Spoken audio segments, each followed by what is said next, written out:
You take a breath. It doesn't work. Your chest heaves. Nothing comes in. The air is gone, replaced by something else. It's thick. It's heavy. It's maple syrup. Everywhere.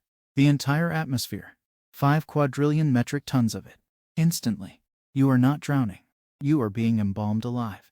By the sky. Here's the thing. Oxygen isn't magic. It's just a gas. Your lungs are designed for gas. They are sacks of delicate wet tissue with a surface area the size of a tennis court, all folded up inside your ribcage. They work because air is thin. It flows.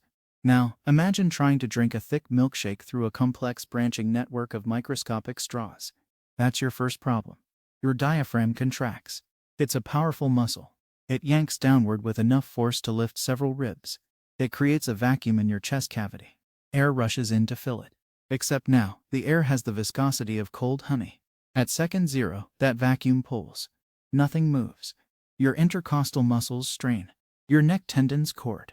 You are a bellows trying to suck concrete through a sieve. The physics get weird fast. That syrup is now a fluid. A planet-wide ocean of fluid, 500 kilometers deep, sitting directly on top of you. The pressure at sea level just increased by a factor of about 800. It's the equivalent of submerging every square inch of your body under 8 kilometers of water. Instantly. Your eardrums don't just pop. They invert. They are hammered flat into the inner canals of your skull by a solid wall of fluid pressure. Your sinuses collapse. Your eye sockets experience a crushing force they were never meant to handle. The vitreous humor inside your eyeballs is now under more external pressure than internal pressure. Your vision tunnels. Then it goes dark. Not from lack of oxygen. From mechanical failure. But the real horror is in the capillaries. Those tiny, single-cell thick vessels in your lungs are where oxygen normally crosses over into your blood. Their walls are so thin that red blood cells have to line up single file to squeeze through. Now, a viscous fluid slams into that microscopic interface. The pressure differential is catastrophic. Those capillary walls don't leak. They shred. A pink, frothy mixture of blood plasma and amber syrup forces its way directly into your bloodstream. It hits your heart. Your right ventricle, which pumps blood to the lungs, immediately fails. It's trying to push against a column of fluid that weighs as much as the entire Pacific Ocean, stacked directly on your chest. The muscle fibers tear. The chamber distends. It stops. This all happens before your brain even registers the need to panic. You are dead in under 4 seconds. Not from suffocation.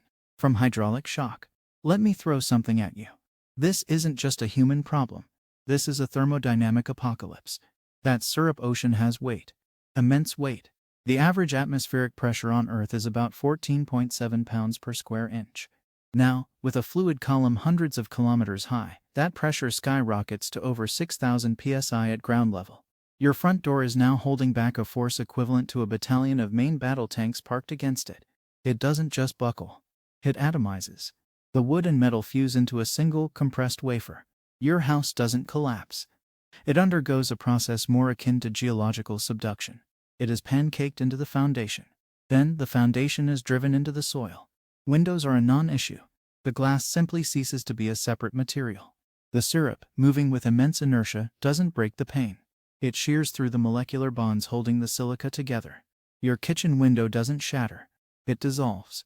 The sound waves from that initial transition? They were so intense they literally boiled the water in your pipes. The eggs on your counter aren't just cracked. They are instantaneously cooked inside their shells by the concussive heat. Now zoom out. The entire planetary surface is under a uniform, crushing load. Tall structures are the first to go. Skyscrapers are engineered to handle wind shear, to sway. They are not engineered to have their entire surface area subjected to the equivalent of deep ocean trench pressures. The steel in the Burj Khalifa doesn't bend. It behaves like plasticine. The building doesn't topple. It flows laterally, merging with the syrup-flooded street in a swirl of rebar and concrete slurry. Mountain ranges, ironically, fare slightly better. Their bedrock can handle immense lithostatic pressure. But the forests on their slopes? Every sequoia, every pine, is instantly splintered into fractal patterns of pulp and sap, which immediately becomes indistinguishable from the new atmosphere. The oceans experience something truly bizarre. The surface of the sea is now in contact with a fluid of similar density. There's no clean interface. The syrup and the salt water begin to mix in a chaotic, turbulent front. The immense pressure of the syrup forces seawater down, displacing it laterally in continent-sized tsunamis. But these aren't waves of water.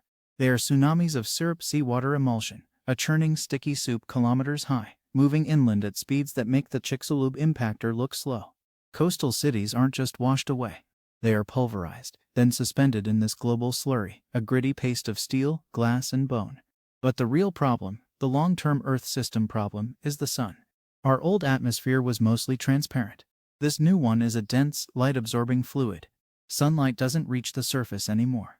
The planet is plunged into a pitch-amber twilight, then into absolute darkness. Photosynthesis stops. Instantly. The base of the entire food chain evaporates. But that's almost a trivial concern compared to the heat. The surface of Earth is heated by solar radiation. That heat used to escape back into space through the atmosphere. Now it's trapped under a 500-kilometer thick blanket of excellent insulation. The syrup begins to heat up. And it keeps heating up. We're talking about a runaway greenhouse effect so severe it makes Venus look breezy. The surface temperature climbs past 100 degrees Celsius.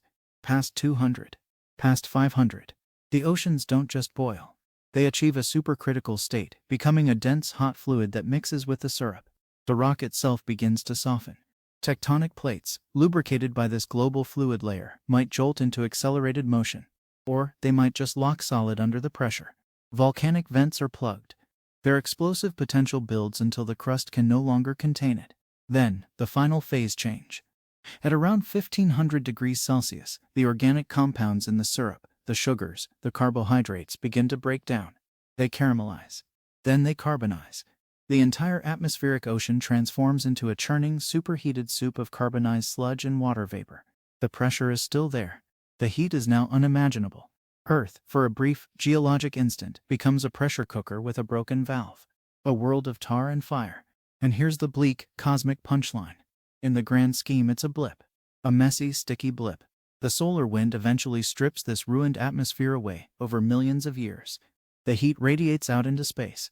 The core of the planet is untouched. Gravity remains.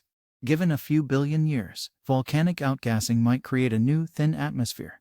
Maybe. But all of it, every city, every forest, every trace of a civilization that wondered about the stars, is now a thin, fossilized layer of carbonized syrup and mineral residue. A sticky smear on a rock. If you enjoyed this, like the video, drop a comment, and subscribe so you don't miss the next one.